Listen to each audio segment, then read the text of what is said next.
Kajian Kitab.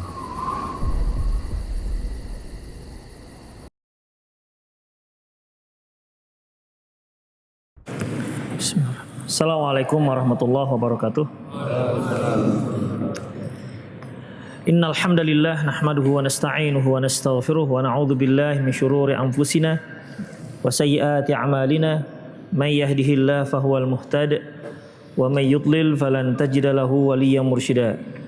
Asyhadu an la ilaha illallah wahdahu la syarikalah wa asyhadu anna Muhammadan 'abduhu wa rasuluhu alladzi la nabiyya ba'dah.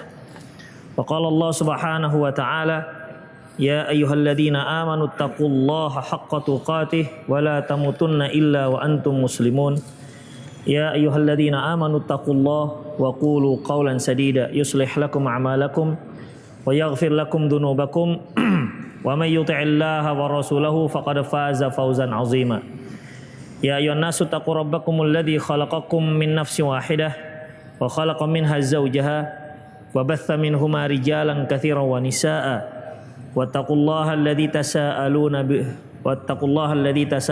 bihi wal arham innallaha kana 'alaikum raqiba. Amma ba'd. Inna asdaqal hadithi kitabullah wa khairal hadi hadi Muhammad sallallahu alaihi wasallam wa syarrul umur muhdatsatuha wa kullu muhdatsatin bid'ah wa kullu bid'atin dhalalah wa kullu dhalalatin finnar. An Ibnu Abbas radhiyallahu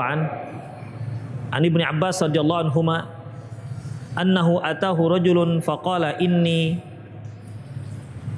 khatabtu imra'atan fa'abat an tankahani. Ibnu Abbas kedatangan seorang laki-laki dan laki-laki itu berkata, aku melamar seorang wanita tetapi dia menolak lamaranku. Wa khatabaha ghairi, lantas datang laki-laki yang lain yang melamarnya. Fa ahabbat antangkahaha, dan ternyata wanita tersebut menerima lamaran laki-laki itu. Faghirtu 'alaiha faqataltuha, maka aku pun cemburu dan aku bunuh wanita tersebut. Fahal li min taubah, apakah ada pintu taubat untukku? Qal ummuka hayyah, apakah ibumu masih hidup? Kata Ibnu Abbas kepada laki-laki ini. Qala la, kata laki-laki tersebut udah meninggal. Qala tubilallah azza wa jalla, kalau begitu bertobatlah kamu kepada Allah. Wa taqarrab ilaihi mastata'ta, dan mendekatlah kepadanya semampumu. Qala Atha bin Yasar, berkata Atha bin Yasar, fadhahabtu fasa'altu Ibnu Abbas, lantas aku pun pergi dan bertanya kepada Ibnu Abbas, lima sa'altahu an hayati ummih, kenapa Anda bertanya tentang kehidupan ibunya? Tadi kan dia bertanya, si laki-laki ini bertanya, aku membunuh seorang wanita karena cemburu. Lantas kenapa engkau malah bertanya apakah ibumu masih hidup? Apa hubungannya? Ini membuat Atha bin Yasar penasaran, apa hubungannya? Dia bertanya apakah masih ada taubat, kamu malah bertanya apakah ibumu masih hidup. Qala inni la a'lamu amalan aqrabu ilallahi azza wa jalla min birril walidah. Kata Ibnu Abbas, aku tidak mengetahui ada amalan yang paling mendekatkan diri seorang kepada Allah melebihi berbakti kepada seorang ibu. Ikhwatiddin rahimanallahu wa iyyakum, sebagian keterangan telah kita jelaskan di kajian yang lalu hadis ini. Di antaranya ikhwatiddin yang telah kita jelaskan bahwa di sini laki-laki tersebut muncul cemburunya kepada si wanita karena dia melamar nggak diterima, orang lain yang melamar malah diterima. Kemarin telah kita paparkan bahwasanya dari hadis ini menunjukkan bahwa boleh seorang wanita itu menolak lamaran seorang laki-laki kalau memang dia tidak berminat. Kalau memang dia tidak berminat, walaupun laki-laki tersebut baik agamanya. Karena untuk menerima lamaran seseorang, pertama dia orang yang soleh, dan yang kedua si wanita berminat. Adapun hadis yang menyebutkan idza ja'akum mimman tardawna dinahu wa khuluquhu fazawijuh, apabila datang kepada kalian seorang yang kalian suka terhadap agama dan akhlaknya, maka nikahkan dia. Wa illa takum fil ardi fasadan wa illa takum fil ardi fasadan arid, kalau tidak nanti akan muncul kerusakan di muka bumi. Dalam masalah ini ikhwatiddin, apabila si wanita menolak dikarenakan agamanya bagus. Seorang laki-laki yang soleh datang melamar dirinya, dia katakan saya nggak berani menerimanya. Kenapa? Soleh kali dia. Sementara saya aja belum pakai jilbab, takut nanti nggak sanggup untuk berseiring jalan dengan dia, bergandengan tangan. Dia menolak dikarenakan kesolehannya. Dia menolak dikarenakan agama si laki-laki tersebut, itu baru akan menyebabkan kerusakan di muka bumi. Ini sebagaimana yang dikatakan oleh Syekh Shalih Fauzan hafizahullah. Kemudian ikhwatiddin, di sini laki-laki tersebut membunuh si wanita. Ghirah dikarenakan kecemburuan. Mengenai cemburu ikhwatiddin, cemburu itu terbagi pada dua. Ghiratu lil mahbub wa ghiratu alal mahbub. Ada dua jenis. Bahwasanya yang namanya cemburu itu ada dua. Ghiratu lil mahbub, cemburu untuk yang dicintai, artinya cemburu untuk dikarenakan untuk membela orang yang dicintai ataupun sesuai dengan dicintai. Misalnya, apabila ada seorang yang memegang Al-Quran, lantas dia hempas dan dia pijak-pijak, maka kita sebagai seorang muslim, mukmin, harus cemburu terhadap Islam. Kenapa? Karena dia telah menginjak-injak harkat martabat kaum muslimin dengan menghinakan Al-Quran. Itu namanya cemburu. Ya, termasuk cemburu. Kalau ada yang mengatakan bahwasanya satu surat dalam Al-Quran bohong misalnya, ya bohong, tidak seperti itu, atau dikatakan Al-Quran itu bohong, maka kita sebagai seorang muslim yang mencintai Al-Quran wajib cemburu. Cemburu untuk membela yang dicintai. Cemburu untuk membela yang dicintai. Misalnya, antum punya teman sepengajian, bagus. Tiba-tiba dia dipukul orang. Maka sebagai tanda kecemburuan kita bela dia. Itu ikhwatiddin. Cemburu dengan membela orang yang dicintai. Ada yang al-ghiratu alal mahbub, cemburu karena tidak ingin orang yang kita cintai ada yang mencintai.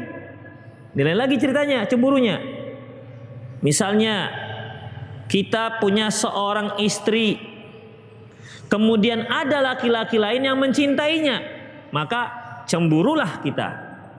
Itu namanya ghirah alal mahbub, yang artinya kita cemburu karena tidak ingin orang yang kita cintai ada yang mencintai yang lain. Seorang istri memiliki seorang suami, si suami banyak yang mencintainya dengan memberikan perhatian-perhatian yang membuat si istri merasa resah, muncullah rasa cemburu. Maka ini termasuk cemburu yang apa? Al-mahbub, al-ghiratu alal mahbub. Sebagaimana yang telah kita kisahkan ketika Rasulullah sallallahu alaihi wasallam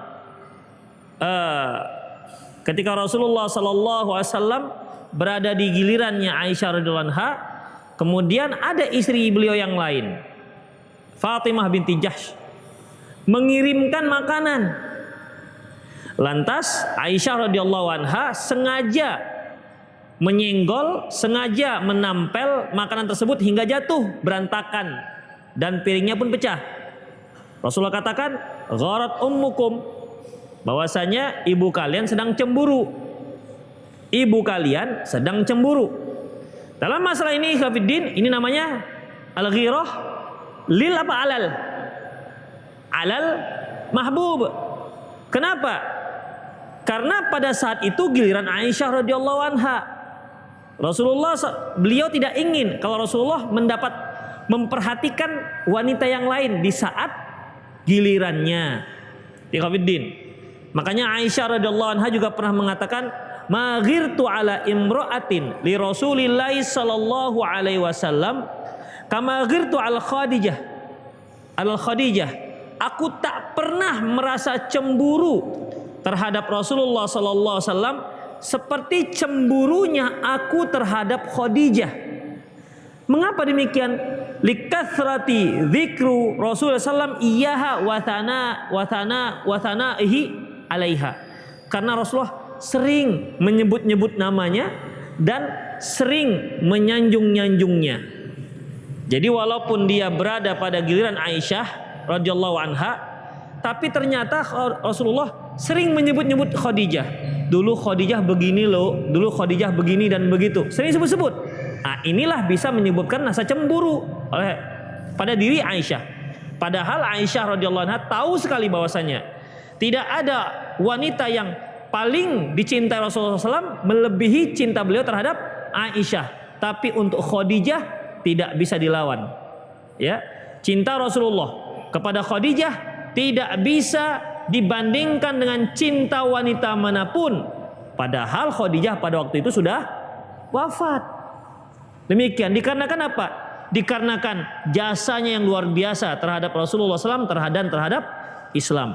Makanya Khafiddin, dalam masalah ini kalau ada seorang wanita istri dia cemburu terhadap suaminya dikarenakan hal itu, maka itu satu hal yang wajar. Ya, satu hal yang wajar. Tapi hendaklah seorang istri jangan terlalu cemburu, karena hal itu bisa membuat para suami menjadi tidak apa? Tidak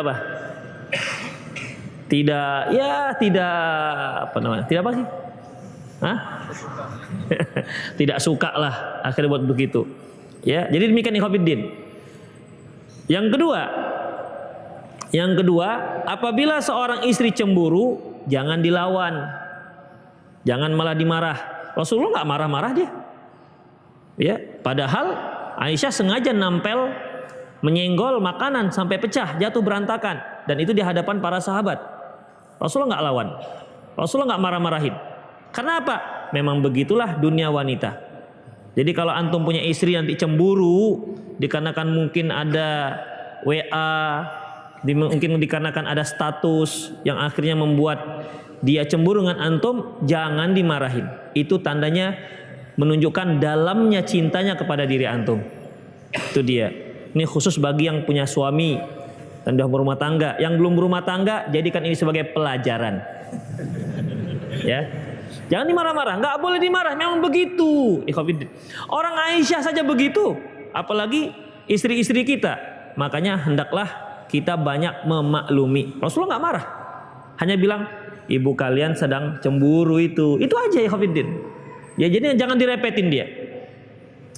Kemudian Khafiddin rahimanallahu wa iyyakum. Jadi di sini dalam hadis ini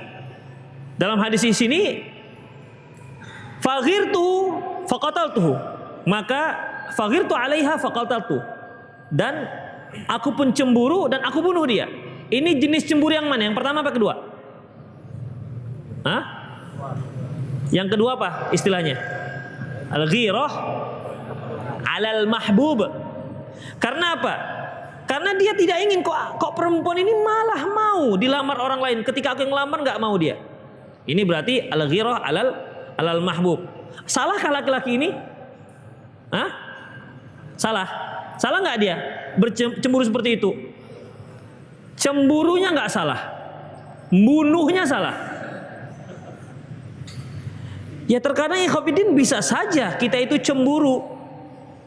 Rasa cemburu itu muncul. Misalnya seorang istri, kalau dia berjalan dengan suami, suaminya jarang melontarkan ucapan-ucapan yang romantis. Biasanya, "Dek, naik. Dek, turun. Hadap kiri, hadap kanan, langkah depan, buka genteng," misalnya begitu. Ya. Sementara yang suami yang lain misalnya kan, "Ayo Dek, silakan Dek. Ini abang bantu," misalnya begitu. "Pelan-pelan ya, nanti lecet," misalnya begitulah kira-kira kan. Demikian. Tentu bahasa-bahasa seperti ini si wanita yang mendapat perlakuan dari suaminya yang datar, dia juga kepingin sebenarnya, seandainya saya punya suami seperti dia. Nah, itu ikhwatiddin. Ya, suami seperti dia. Ikhwatiddin rahimanallahu wa iyyakum, itu kan merupakan sebuah keinginan, ya. Dan itu bukan satu hal yang salah. Tapi ingat, istri kalau sudah seperti ini jangan sebut-sebut nama suami itu, "Bang, seperti abang sebelah lah bang, bang seperti abang sebelah lah bang." Nanti dia akan jawab, "Kawin aja lah kau dengan orang sebelah itu." Jadi ikhwatiddin rahimanallahu wa iyyakum, di sini permasalahannya, cemburu itu kadang-kadang bisa muncul tiba-tiba. Ya. Cemburu itu bisa muncul tiba-tiba. Dan itu suatu hal yang wajar muncul terhadap orang yang kita cintai. Hanya jangan sampai rasa cemburu tersebut membuat kita melakukan tindakan-tindakan yang di luar batas, apalagi sampai melanggar syar'i sebagaimana dilakukan oleh laki-laki ini. Apa hak dia membunuh si wanita? Bukankah itu hak si wanita memilih mana laki-laki yang dia cintai dan mana laki-laki yang dia terima dan dia tolak? Makanya di sini, "Faghirtu 'alaiha faqataltuhu." Aku cemburu dan aku bunuh dia. Di situ salahnya ikhwatiddin. Ya. Baik, kemudian ikhwatiddin rahimanallahu wa iyyakum. Laki-laki ini datang kepada Ibnu Abbas, "Fahalli min taubah?" Apakah ada pintu taubat bagiku? Berarti dia sudah menyadari itu sebuah kesalahan. Ya, cemburu itu hak dia, tapi membunuh itu bukan hak dia. Tidak boleh dia melayangkan nyawa seorang gara-gara hanya dikarenakan cemburu. Maka dia pun bertaubat. Faqataltuhu, aku bunuh dia dan aku pun taubat. Tanya kepada Ibnu Abbas radhiyallahu an. Kemudian ikhwatiddin rahimanallahu iyyakum, ketika laki-laki ini bertanya kepada Ibnu Abbas, "Apakah ada pintu taubat terbuka bagiku?" Ibnu Abbas malah bertanya, "Ibumu masih hidup apa tidak?" Ini yang membuat Atok bin Yasar tadi penasaran. Dia dengar hiwar ataupun komunikasi antara laki-laki dengan Ibnu Abbas. Dia tanya apakah masih ada tobat. Malah Ibnu Abbas nanya, "Ibumu masih hidup, apa ini hubungannya?" Ya, apa hubungannya? Kemudian ikhwatiddin rahimanallahu wa iyyakum, kata laki-laki ini tidak ada. Ya udah, kalau begitu kamu tobat kepada Allah Subhanahu wa taala. Ikhwatiddin azanallahu wa iyyakum. Dari sini juga telah kita bahas kemarin bahwasanya seorang dalam masalah agama sekecil apapun dia, kalau dia tidak mengetahui, hendaklah dia bertanya kepada orang yang mengerti dan orang yang ahli dalam bidangnya. Dan orang ini tepat telah memilih Ibnu Abbas ya sebagai tempat bertanya apakah dia punya taubat ataukah ada taubat ataukah tidak. Ikhwatiddin rahimanallahu wa iyyakum. Kemudian kata Ibnu Abbas, "Tub ilallah azza wa jalla." Kalau begitu taubatlah kamu kepada Allah, wa taqarrub ilaihi mastata'ta, dan upayakan semampumu untuk semakin dekat kepada Allah Subhanahu wa taala. Ini merupakan cara bertobat ikhwatiddin. Yang pertama, taubatan nasuhah, tobat atas dosa besar tersebut, tidak ada keinginan untuk mengulangi lagi, dan kemudian dia menyesal akan perbuatan tersebut. Apakah itu cukup? Tidak. Harus ada tambahan. Apa itu? Beramal soleh. Itu dia ikhwatiddin. Harus ada amal solehnya. Sebagaimana hadis yang telah kita bacakan pada Sabtu yang lalu, di mana salah satu amalan solehnya, kata orang yang berilmu tadi, yang dia punya memberi arahan bahwasanya ada tobat, walaupun dia sudah membunuh 100 orang, amalan solehnya apa? tinggalkan kampung itu, kampungmu, pindah ke kampung sana, kamu menyembah Allah di sana. Jadi khafidin, bertaubatnya seseorang tidak cukup sampai taubat begitu saja, tidak cukup hanya sampai menyesal saja, tapi setelah itu harus diiringi dengan amalan soleh. Makanya di sini Ibnu Abbas mengatakan, wa taqarrub ilaihi mastata'ta, upayakan kamu lebih mendekatkan diri semampumu kepada Allah Subhanahu wa taala. Itulah ikhwatiddin rahimanallahu wa iyyakum.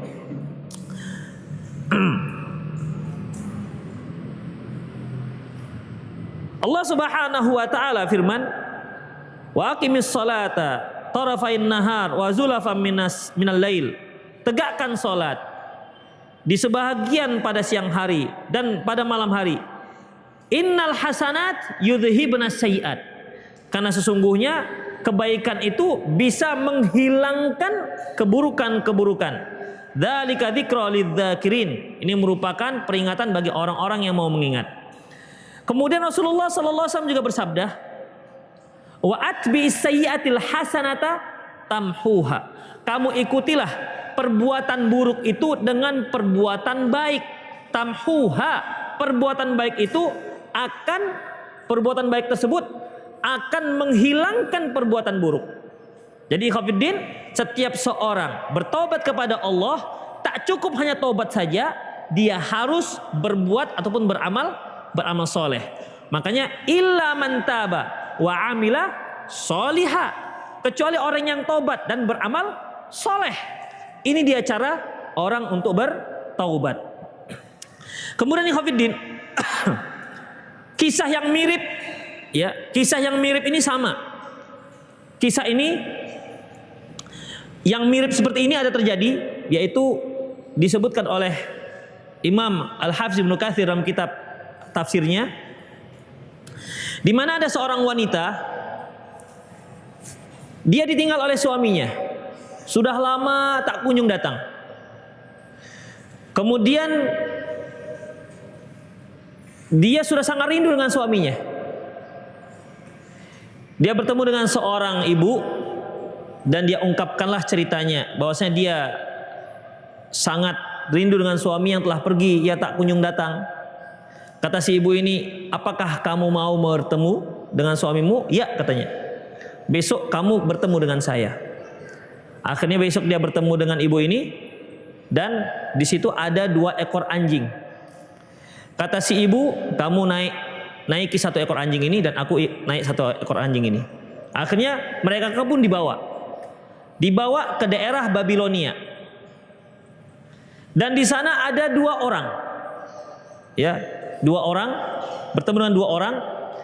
Kata si ibu ini, kamu minta apa yang kamu inginkan di sana kepada orang ini. Kemudian kedua orang ini mengatakan, fala takfur, janganlah kamu kufur. Ya.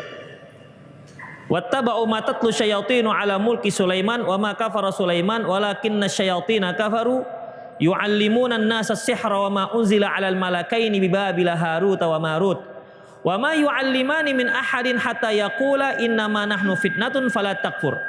Jadi orang ini mengatakan kepada si istri tadi, ya, fala takfur, innama nahnu fitnatun fala takfur, kami ini cobaan bagi kalian, jangan kalian kafir.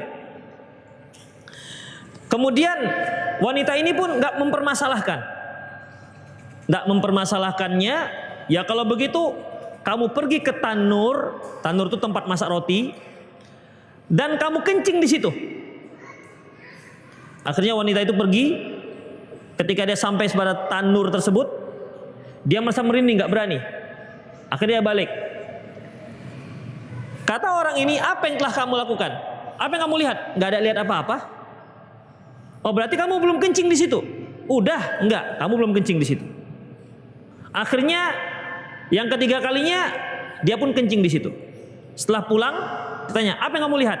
Saya melihat seorang laki-laki yang berkuda, yang menutup kepalanya, tertutup kepalanya, berangkat terbang. Udah.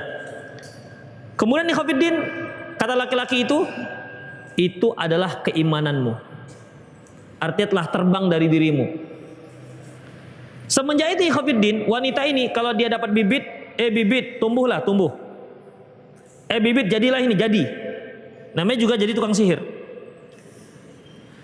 Setelah tahu ikhwatiddin seperti itu, menyesallah wanita ini. Kenapa? Karena dia tahu bahwasanya imannya sudah pergi.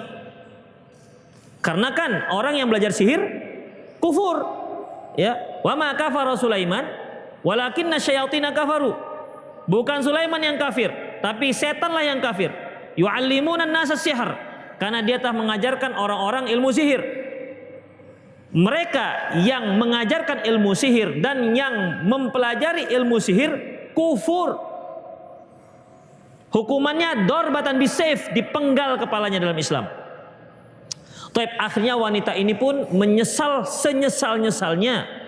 Kemudian dia ingin bertemu dengan Rasulullah Sallallahu Alaihi Wasallam dan dia pergi ke Madinah.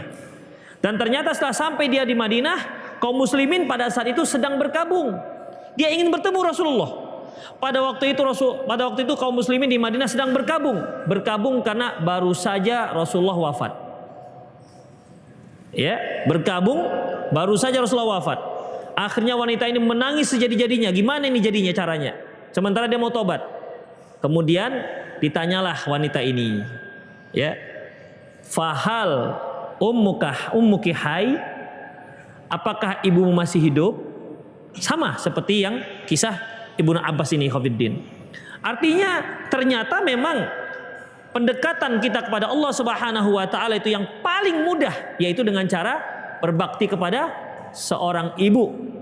Baik, kita lanjutkan ikhwatiddin azanillahu wa iyyakum. Kemudian fadhahabtu, setelah selesai fatub ilallah, udah kamu taubat kepada Allah dan mendekatlah sedekat-dekatnya kepada Allah. Kemudian qala Atha bin Yasar, berkata Atha bin Yasar, fadhahabtu fasa'altu Ibnu Abbas. Kata Atha bin Yasar, maka setelah itu aku pergi dan bertanya kepada Ibnu Abbas. Berarti ikhwatiddin di sini menunjukkan bagaimana adab seorang thalabul ilmi. Ketika laki-laki ini bertanya apakah ada pintu tobat bagiku karena dia telah membunuh si wanita yang menolak lamaran dia. Kemudian Ibnu Abbas malah bertanya tentang ibunya masih hidup apa tidak. Ini didengar oleh Atha bin Yasar dan dia sangat penasaran. Namun dia bersabar menunggu selesai orang ini.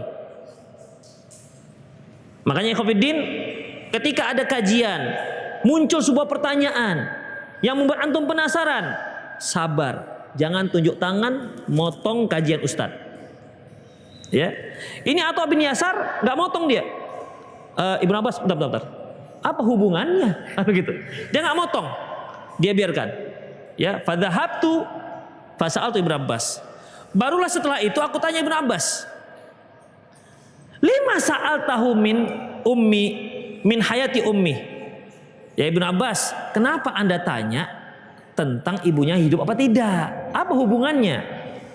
Kemudian innila a'lamu amalan aqrabu ilallah azza wa jalla min birril walidah. Kata Ibnu Abbas, aku tidak mengetahui ada amalan yang lebih cepat mendekatkan seseorang kepada Allah melebihi bakti seorang anak kepada ibunya. Itu ikhwatiddin.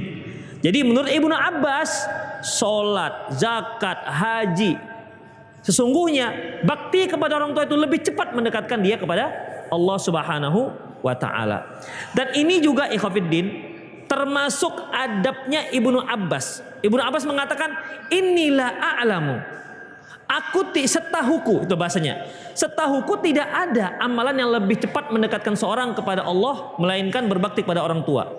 Ibnu Abbas nggak mengatakan tak ada satu amalan pun. Nggak disebutkan begitu. Tak ada satu amalan pun yang lebih mendekatkan diri kepada Allah melebihi bakti pada orang tua. Enggak. Tapi dia katakan ketidaktahuan dia. Menurutku, setahuku. Karena ikhwatiddin, kalau kita tidak tahu, belum tentu tidak ada. Makanya orang Arab mengatakan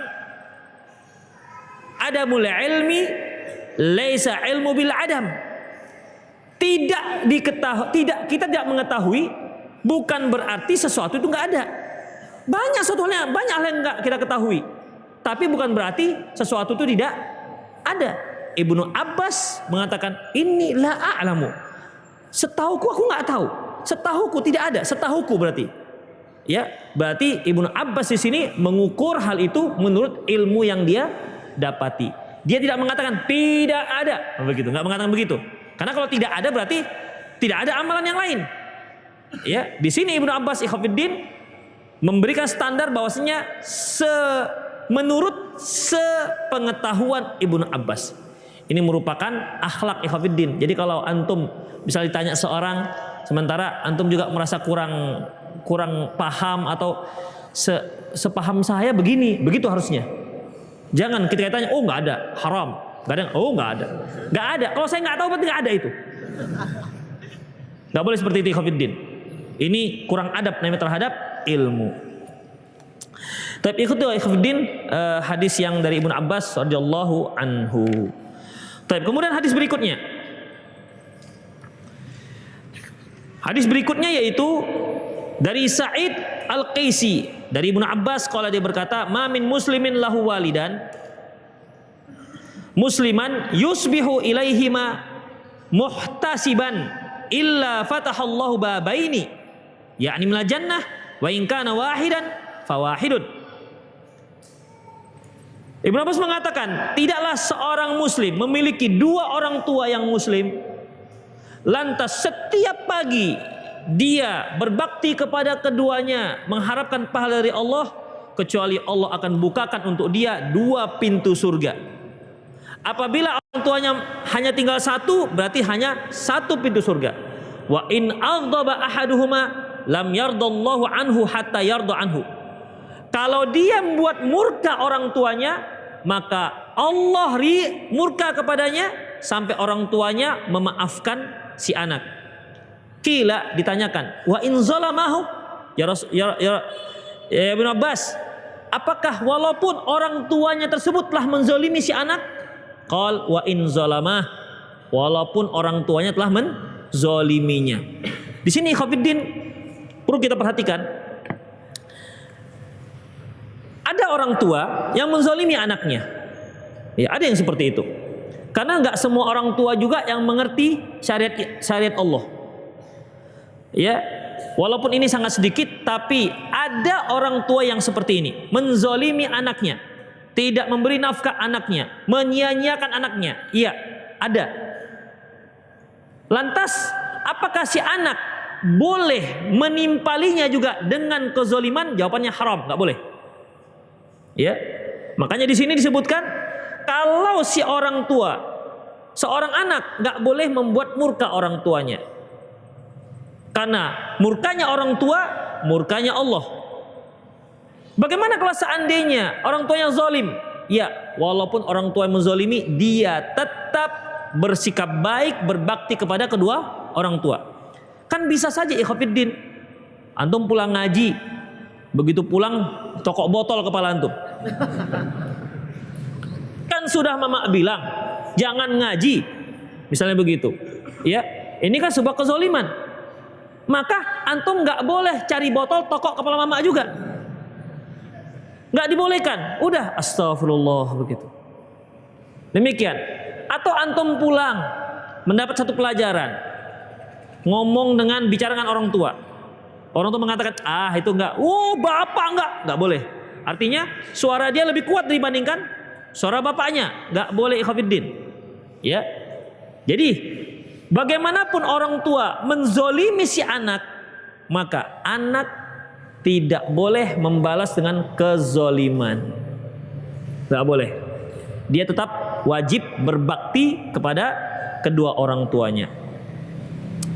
Taib ikhwati fillah, azinallahu wa iyyakum. Allah Subhanahu wa ta'ala firman. Ya, Allah Subhanahu wa ta'ala firman dalam surah Luqman ayat 15. Wa in jahadaka ala an tusyrika bi ma laisa laka bi ilmun fala tuti'huma. Apabila mereka berusaha untuk mengajakmu agar berbuat syirik kepada Allah, fala tuti'huma, jangan kalian taati.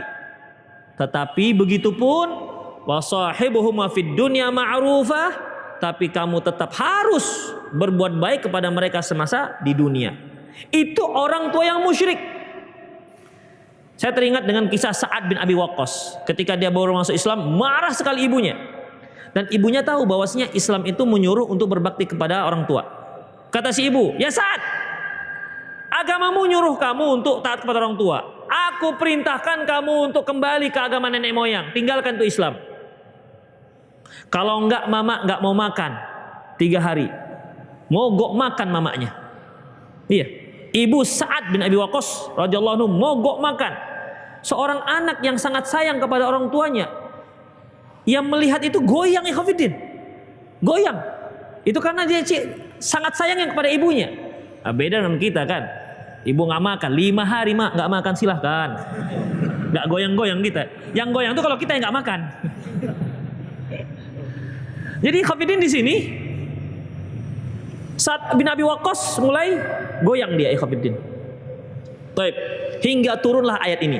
Wa in jahadaka ala an tusyrika bi ma laysa laka bi ilmun fala tuti'huma. Kalau mereka berusaha untuk mengajak kamu untuk kafir lagi, jangan kamu taati. Semenjak itu ikhwatiddin, saat mengatakan kepada ibu, memaksa ibu supaya makan dan mengatakan, "Mak, kalaupun ibu punya nyawa lebih daripada 1, keluar masuk, aku tidak akan meninggalkan agama ini." Sejak itu ibunya tahu bahwasanya anaknya nggak akan murtad kembali. Ikhwatiddin. Kemudian Asma binti Abi Bakar. Asma binti Abi Bakar, siapa ayahnya Asma ini? Abu Bakar. Ya, dia ibunya namanya Qatilah binti Abdul Uzza. Qatilah binti Abdul Uzza ini musyrikah masih. Ya. Dan dia sudah bercerai dengan Abu Bakar. Dari hasil pernikahan Qatilah binti Abdul Uzza dengan Abu Bakar, yaitu Asma binti Abi Bakar.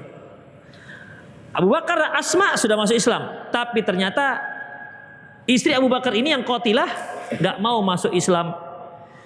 Suatu hari Qatilah binti Abdul Uzza, ibu daripada Asma binti Abu Bakar, mantan istri Abu Bakar, ingin datang menjenguk putrinya, mungkin karena rindu. Itu Asma. Asma berpikir, ini kan musyrik. Apa perlu dia datang-datang ke rumah saya? Lantas Asma bertanya kepada Abu Bakar, kepada Rasulullah, "Ya Rasulullah, ibuku musyrik. Dia mau datang menjengukku. Apakah masih perlu aku menyambung tali silaturahmi dengan dia?" Apa kata Rasulullah? "Siliha, sambunglah tali silaturahmimu dengan emakmu."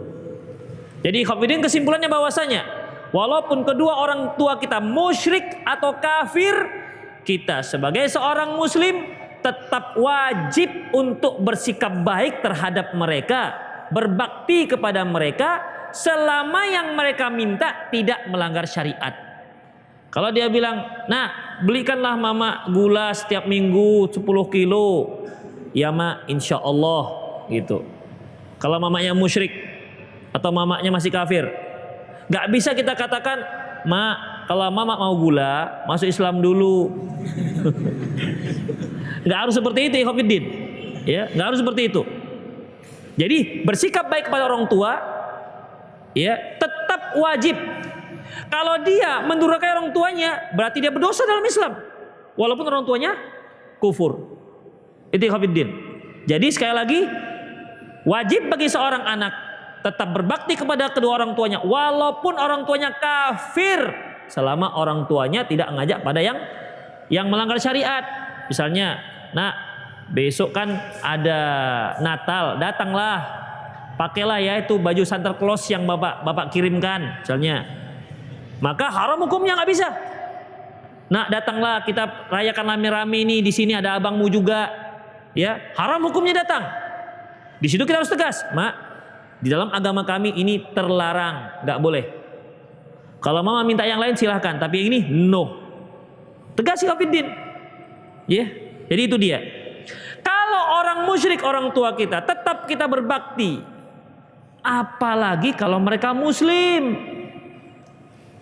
Apalagi kalau mereka seorang yang soleh. Masya Allah. Tentu kewajibannya lebih lagi, ikhwatiddin rahimani Allah wa iyyakum. Jadi itulah yang perlu kita perhatikan. Saya bacakan di sini beberapa hal ikhwatiddin tentang bagaimana para salafus saleh terdahulu seperti Abu Hurairah radhiyallahu an. Kana idza dakhala al-bait qala li ummi rahimakallah rahimakillah kama rabbaitini saghiran. Kalau Abu Hurairah masuk rumah, apa katanya? Wahai ibuku, semoga Allah senantiasa menyayangimu karena engkau telah memeliharaku dan mendidikku semenjak kecil. Apa kata ibunya? Fatakulu ummuh. Ibunya mengatakan, wa anta rahimakallah. Kamu juga semoga dirahmati oleh Allah. Kama birtani kabiran. Karena engkau telah berbakti kepadaku ketika engkau sudah besar.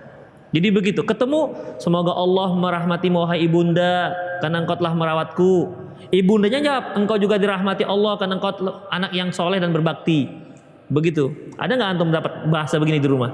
Datang, "Ma, alhamdulillah semoga mama dapat rahmat dari Allah." Rahmat rahimakillah. Ente udah mati mama.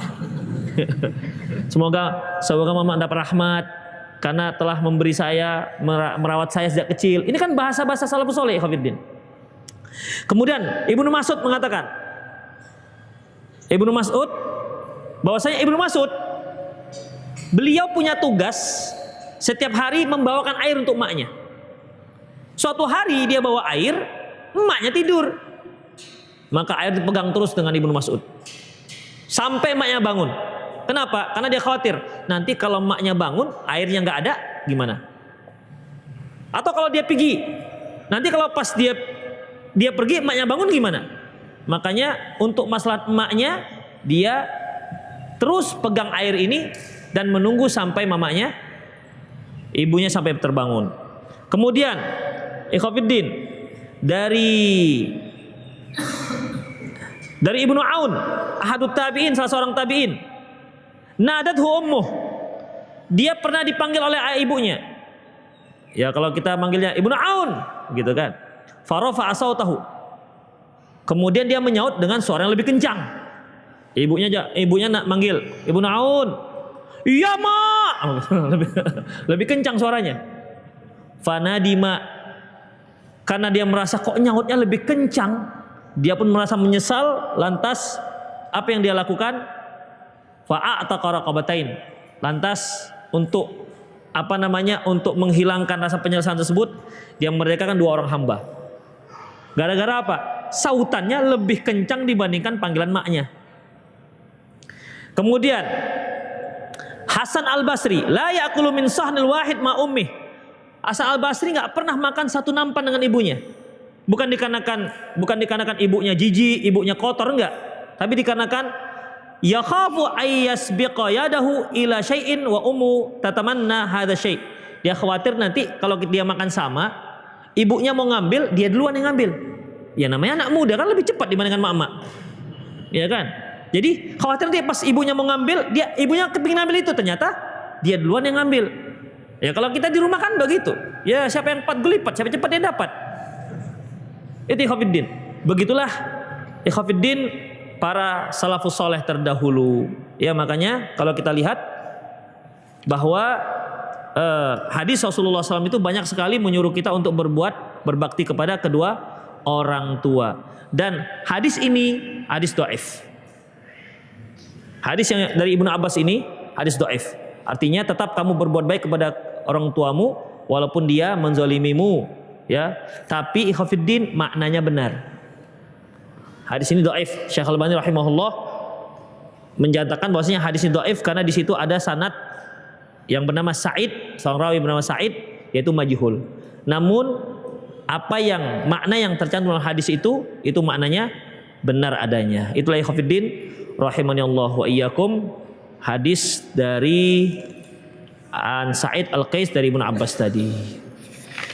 Ya, saya kira itu saja, semoga bermanfaat. Aku qouli hadza wa astaghfirullah li wa lakum wal muslimin innahu ghafurur rahim. Silakan jika ada pertanyaan. Fadhol. Ya.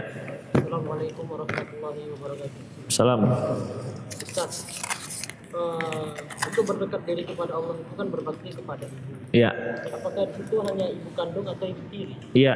Apakah berbakti kepada orang tua ibu itu ibu kandung ataukah ibu tiri juga? Ikhwafiddin, dalam Islam yang dikatakan ibu kita itu ibu kandung. Ibu tiri tidak termasuk ibu kandung. Namanya juga ini tiri ini kandung kan beda. Ya. Tidak termasuk dalam kategori berbakti kepada kedua orang tua. Jadi yang kita bicarakan adalah kepada ayah dan ibu kandung, bukan kepada ibu tiri, ibu angkat atau ibu tetangga atau apalah namanya. Ya. Di dalam Islam ikhwatiddin, istilah kalau kita punya ayah kita nikah lagi, itu tidak dikatakan ibu kita, walaupun kita manggilnya di Indonesia itu ibu semua kan. Itu istilahnya zaujatul ab, istri ayah, bukan ibu lagi. Ya, makanya ikhwatiddin, ibu tiri tidak termasuk dalam kategori ini.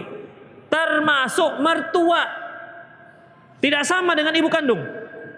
Sebagaimana yang sering saya singgung, apabila seorang akhwat, seorang istri punya suami yang sangat berbakti kepada ibunya, maka tak boleh cemburu. Nggak boleh. Karena apa? Karena dia dibesarkan oleh ibunya. Hendaklah dia bersyukur. Karena apa? Karena dia memiliki suami yang berbakti kepada ibunya. Semoga anak yang dia lahirkan dari bibit suami yang soleh ini juga akan berbakti kepada ibunya, dan itu si istri. Demikian, nggak boleh cemburu. Ya, tidak boleh protes. Tidak boleh seorang istri mengatakan, bang, masa abang hanya ngasih uang kepada mama abang saja, mak aku nggak pernah dikasih. Nggak boleh. Karena seorang suami tidak punya kewajiban untuk memberi nafkah mertua, tapi dia tetap berkewajiban memberi nafkah kepada orang tua kandungnya. Ya, jadi beda antara orang tua kandung, ibu tiri dan mertua. Kalau gitu Ustaz, gak usah kita pedulikan. Bukan gak usah dipedulikan. Artinya posisi ibu tiri, posisi mertua itu sama dengan kerabat-kerabat yang lainnya. Yang lalu kan telah kita bahas bahwasanya ketika ditanya Rasulullah, siapa yang paling berhak mendapatkan perbuatan baik? Ummuka, yang keempat baru abuka, yang kelima summal akrab fal akrab. Kemudian yang terdekat dan yang terdekat. Jadi ibu tiri dan mertua itu termasuk kerabat terdekat yang juga jika kita juga selayaknya membantu mereka. Namun tidak seperti prioritas kita terhadap orang tua kandung. Itu dia. Jadi kalau antum punya ibu tiri jangan tiri aja kok. Begitu. Ustaz, bagaimana kisah dari keluarga Luqman yang ada dalam Al-Qur'an? Pada zaman Nabi siapa keluarga Luqman? Allahu a'lam. Nabi apa ya? Nabi Isa apa Nabi Musa? Allahu a'lam. Ustaz, apa hukum bersiul untuk memanggil burung?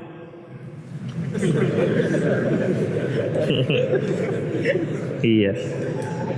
Allah Subhanahu wa ta'ala firman, "Wa ma kana salatuhu indal baiti illa muka'aw wa tasdiyah." Tidaklah sembahyang mereka, salat mereka di Ka'bah itu kecuali dengan tepuk tangan dan bersiul-siul. Tepuk tangan dan bersiul-siul. Jadi sebenarnya tepuk tangan dan bersiul-siul itu merupakan cara ibadahnya orang musyrik terdahulu. Makanya ada sebagian ulama yang tidak membolehkan. Hanya saja ikhwafiddin rahimani Allah wa iyyakum, Allahu a'lam bissawab, sepengetahuan saya tidak seperti itu. Hukum asalnya tetap boleh. Ya. Oh, bukankah menyerupai ibadah orang musyrik? Iya. Buktinya ikhwafiddin tetap boleh apabila seorang imam salah dan sementara seorang wanita ingin mengingatkan imam, apa yang dia lakukan? Bertepuk kan? Ya. At-tasbih lirijal wa tasfiqul nisa. Tasbih subhanallah itu untuk kaum laki-laki, wa tasfiqul nisa, bertepuk untuk wanita. Berarti juga bertepuk di sini berlaku. Tandanya hukum asalnya boleh. Ya. Bagaimana dengan bersiul? Allahu a'lam bishawab juga sama. Allahu a'lam bishawab. Sama. Selama untuk hal yang dibolehkan. Tapi kalau antum menggunakan siulan untuk memikat seorang wanita, itu baru nggak boleh. Ya, misalnya wanitanya perkutut misalnya. Ya, karena digunakan untuk hal yang tidak dibenarkan. Yang mana tahu ada peletnya kan? Ada peletnya, dikeluarkannya suaranya suara perkutut, akhirnya wanita itu pun keplek-keplek setelah itu nggak dibolehkan. Ustaz, bagaimana nasihati teman yang mengikuti manhaj khawarij? Ikhwafiddin, menasihati dengan cara yang terbaik, dengan cara yang terlemah lembut. Kalau nggak pandai, kasihkan aja buku sudah. Ya, kasihkan buku.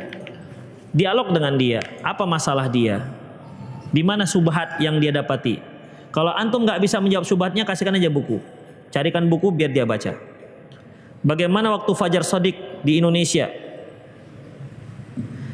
Fajar Shadiq itu Khafiddin, fajar ada dua. Fajar Shadiq, ada Fajar Kadhib. Fajar Kadhib itu di saat cahayanya itu dia meluncur ke atas. Sementara ufuk belum beredar di ufuk. Adapun Fajar Kadhib, Fajar Shadiq di saat sudah cahayanya menebar ke ufuk, itulah masuknya waktu subuh. Bagaimana Indonesia? Antum tengok aja sendiri. 4 perkara yang hendak dilakukan anak untuk kedua orang tuanya yang sudah meninggal: mendoakan kebaikan orang tua, untuk beristighfar untuk orang tuanya, sedekah jariyah, menyambung silaturahmi. Lalu yang mau ana tanyakan perkara nomor 2, beristighfar. Bagaimana cara beristighfar kepada orang tua yang sudah meninggal? Maksudnya kita bukan istighfar untuk orang tua, kita mohon ampun pada Allah untuk keampunan orang tua. Rasulullah SAW juga pernah mohon kepada Allah agar Allah memintakan ampun untuk orang tuanya, untuk ibunya. Tapi Allah Subhanahu wa taala tidak mengizinkan. Demikian juga Nabi Ibrahim pernah berdoa kepada Allah agar Allah mengampuni. Itu istighfarnya Ibrahim untuk orang tuanya. Wa ma kana istighfaru Ibrahim li abihi illa amma wa'idatan wa'adaha iyyah. Tidaklah istighfarnya Nabi Ibrahim untuk ayahnya kecuali dikarenakan karena dia pernah berjanji untuk mohon kepada Allah semoga Allah mengampuni dosanya. Falamma tabayyana lahu annahu aduwwun lillahi tabarra'a min. Tapi setelah dia mengetahui ayahnya ini musuh Allah, maka dia pun berlepas diri, enggak boleh. Allah juga menyebutkan wa ma kana linabiyyin wal mu'minina ayastaghfiru lil musyrikina walau kanu ul qurba. Tidaklah layak bagi seorang nabi dan orang mukmin memintakan ampun untuk orang-orang musyrik walaupun dia adalah kerabat sendiri. Jadi yang dikatakan istighfar, kita mohon kepada Allah agar dosa ibu kita, dosa ayah kita diampuni oleh Allah Subhanahu wa taala. Itu maksudnya. Amalan yang dicintai Allah, salat tepat waktu, berbakti kepada orang tua, jihad fisabilillah. Bagaimana seorang istri yang lebih utama berbakti kepada orang tua atau suami? Rasulullah SAW mengatakan, "Lau kuntu amiran ayyasjuda ahadun li ahadin la amartu imra'atan an tasjuda li zawjiha." Seandainya aku dibolehkan untuk menyuruh seseorang agar sujud kepada orang lain, maka yang pertama sekali aku perintahkan si istri sujud kepada si suami. Mengapa demikian? Li'azami haqqi 'alaiha, dikarenakan besarnya hak suami terhadap sang istri. Jadi ketika orang tua mengatakan, "Nak, datanglah besok ke rumah mama." Si suami mengatakan, "Dah usah, Dek," misalnya, maka dia wajib mentaati suami, bukan mentaati ibunya. Bukan mentaati ibunya.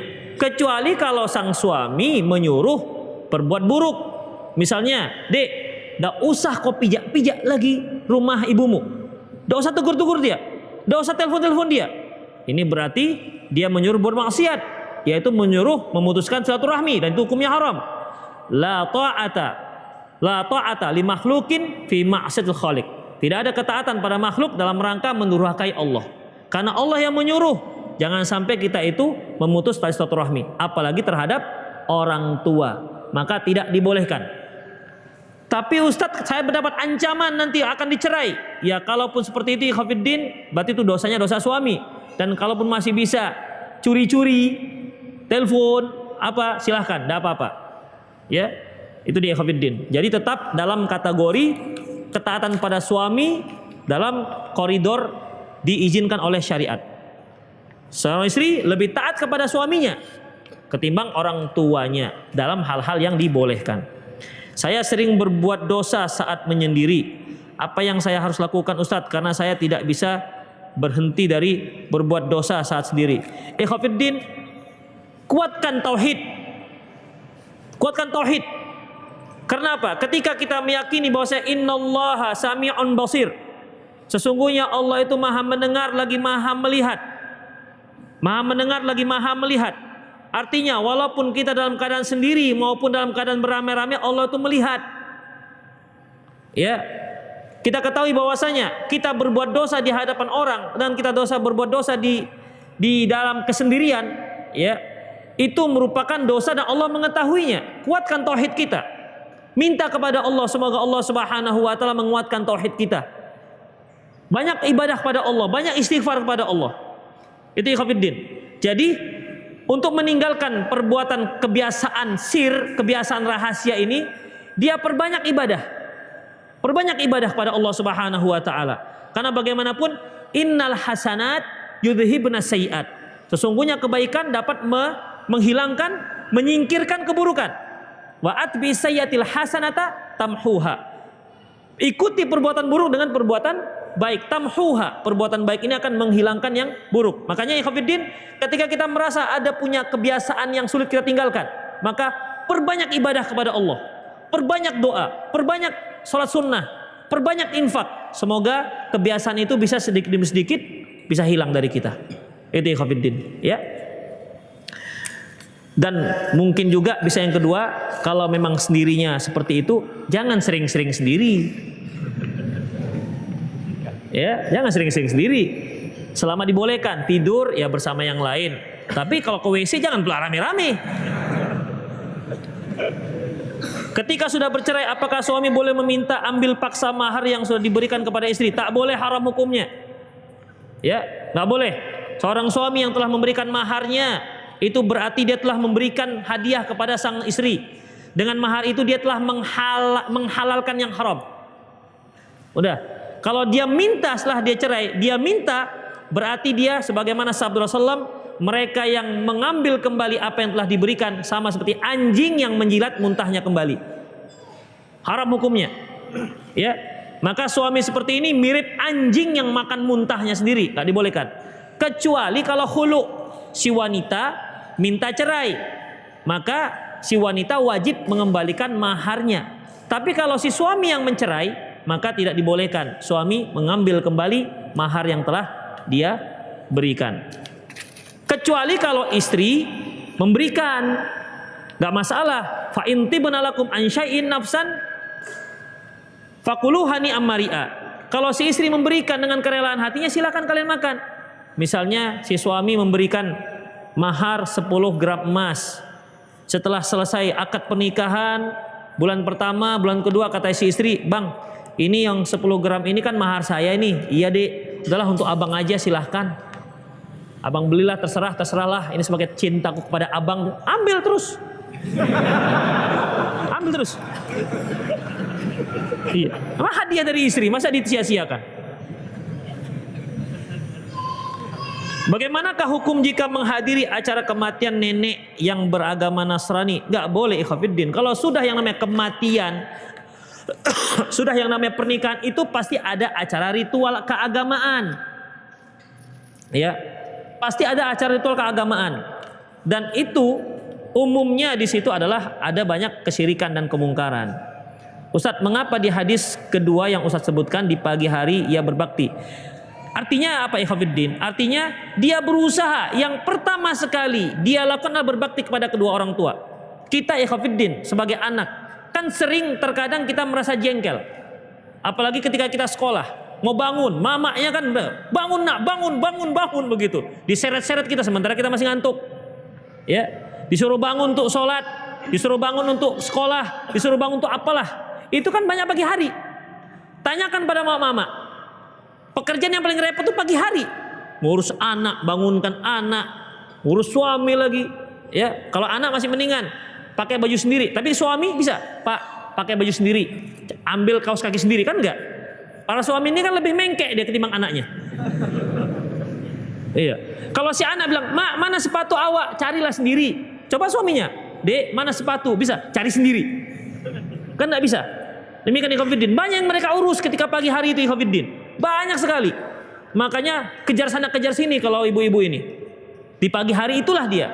Nah, kalau sudah jam 10 itu udah mulai apa namanya? Kerjaan nggak gitu banyak. Di sini biasanya banyak gosip. Jam-jam 10 karaoke mulai muncul tuh biasanya karaoke. Jam-jam 10 itu. Itu ikhwatiddin. Jadi makanya di sini disebutkan yusbihu, ya, yusbihu. Dan kita juga sebagai seorang anak yang sering merasa jengkel dengan perbuatan ibu kita, sering juga pagi-pagi ini. Ya, jadi maksudnya kita utamakan berbakti kepada orang tua. Artinya tetap di pagi hari pun kita berusaha yang pertama sekali kita berbakti kepada kedua orang tua. Makanya seorang akhwat pagi-pagi hari bangun cepat, cuci tuh piring. Ya, jangan nunggu orang tua nyuci piring. Dia yang bergerak terlebih dahulu. Jangan sampai sudah bunyi dapur keluntung dia masih, "Mak, cuci piring ya, Mak." "Iya, Nak." "Lanjut." Jangan begitu.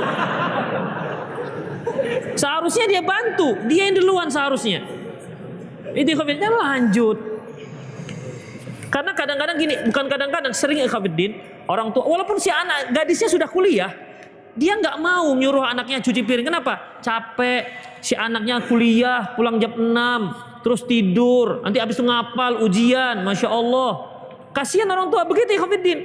Tapi sebagai seorang anak harus juga kasihan pada orang tua, pengertian. Demikian. Jangan dia manfaatkan pengertian orang tuanya itu. "Mak, awak ikut bantu ya." Jangan tanya-tanya, bantu aja. Ya, "Awak bantu ya." "Gak usah, Nak." "Yalah, Mak, cocok lah kalau gitu."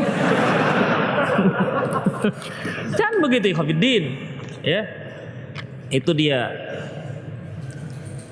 Bagaimana hukum bila suami atau istri berkomunikasi dengan wanita atau pria lain yang bukan mahram melalui Facebook, WhatsApp, walaupun wanita pria tersebut adalah teman sekolah dulu ikhwatiddin? Komunikasi satu hal yang dibolehkan. Allah Subhanahu wa taala berfirman, "Wa idza sa'altumuhunna fas'aluhunna min wara'i hijab." Apabila kalian bertanya kepada istri Rasulullah, maka tanyalah dia dari belakang hijab, dari tabir. Artinya suara itu dibolehkan.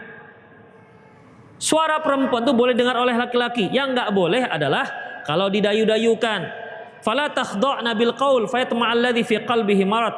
Janganlah kalian mendayu-dayukan suara kalian, karena itu akan membuat hati orang yang berpenyakit muncul.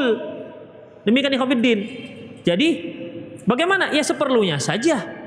Ya, itulah namanya komunikasi dengan yang bukan mahram, seperlunya saja. Misalnya ada yang bertanya, antum jawab, tapi jangan ada embel-embel di belakang. Jangan ada yang tersisa setelah itu. Jangan ada yang tersisa. Antum sebagai seorang suami nanti akan naik lagi sebagai seorang RT, naik seorang RW, RW dulu apa RT dulu? RT, RW, kemudian jadi kepala dusun, kemudian jadi lurah, kemudian jadi camat. Itu akan semakin banyak ditelepon orang. Karena akan banyak terkait urusan antum dengan orang lain, dan urusan itu laki-laki dan perempuan. Demikian ikhwatiddin. Ya. Jadi komunikasinya komunikasi yang selama tidak ada fitnah di antara mereka berdua.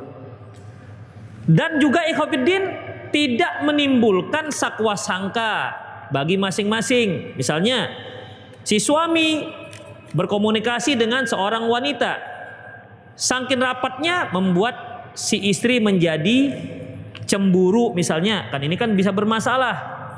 Misalnya si suami panggil Adinda misalnya, ya kan? "Assalamualaikum Adinda." Ya kan artinya adik artinya. Ya kan? Adik artinya. Tapi hal ini kalau dibaca istri kan jadi meriang istri. Adinda apa ini, Bang? Udah. Kecuali kalau antum katakan Ananda, masih mendingan. Atau Cucunda tersayang misalnya. Berarti antum menempatkan dia sebagai kakek. Tapi kalau Adinda itu masih banyak artinya. Itu ikhwatiddin, ya. Apa hukumnya bila seorang anak yang tidak Islam tapi dia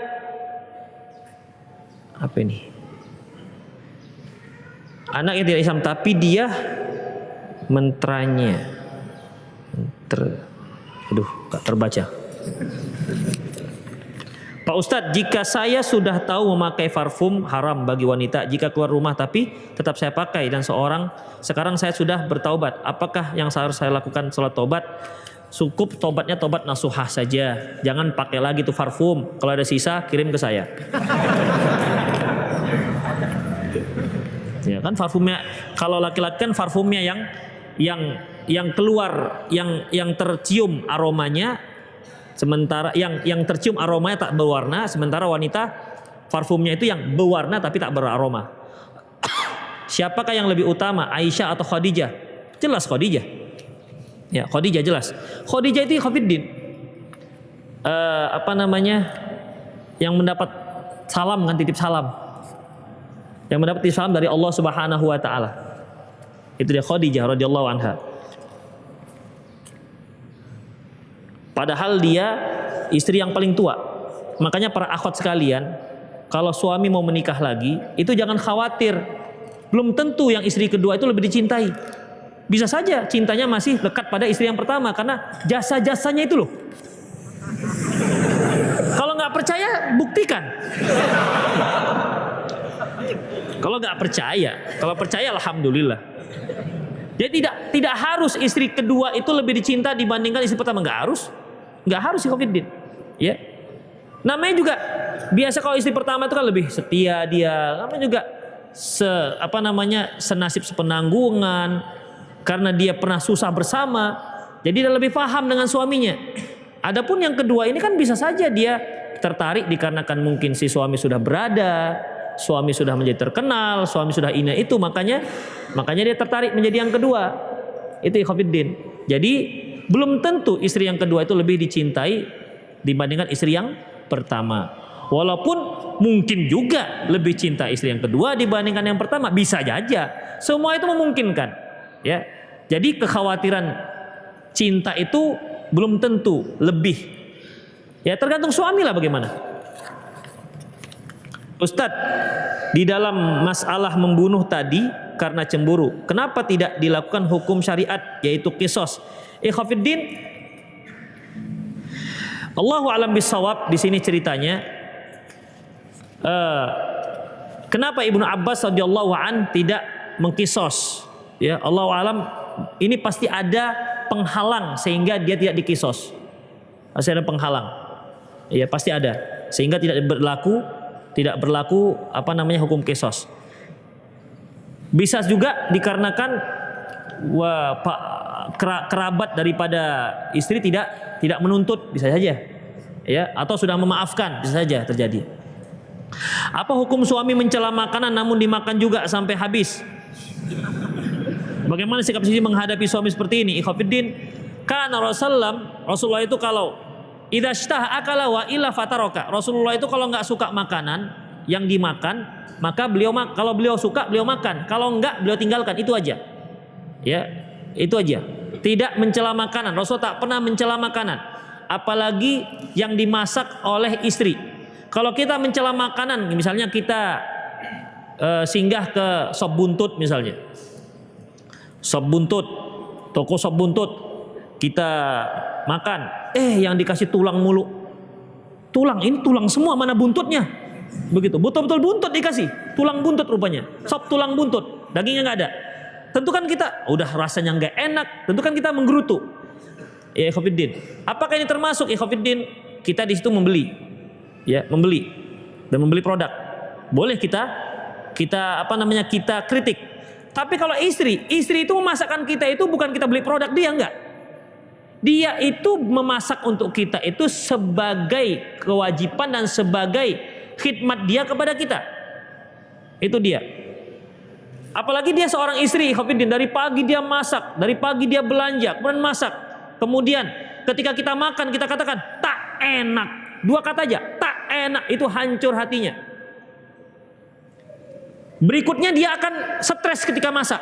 Kenapa? Enak enggak ya? Enak enggak ya? Gitu. Cepat tua istri antum begitu ya Khofiddin. Jadi makanya kalaupun enggak enak, boleh katakan, Masya Allah Umi, masakannya sampai ke hati. Boleh begitu. Maksudnya kan sampai ke hati pedasnya. Bisa seperti itu. Boleh berbohong ikhwatiddin. Tanyakan pada istri, para istri antum. Ketika dia masak, pasti dia berusaha agar masakannya enak. Dan seberapapun capeknya ketika antum katakan, wah lezat, atau dilihatnya suaminya nggak ngomong, tapi makannya tambuh-tambuh, itu ikhwatiddin 3 hari 3 malam hilang semua rasa capeknya. Itu dia, itulah dia para istri. Itulah kesetiaan mereka terhadap suaminya. Tapi kalau antum katakan tak enak 2 kata aja, masya Allah, hancur luluhlah hatinya itu. Makanya dalam adab berumah tangga tak boleh mengatakan tak enak, ya terima saja. Kalau seandainya dia keasinan, bilang aja, masya Allah seperti makan di pinggir pantai. Dalam hati lagi makan pinggir pantai, kena ombak masuk piring.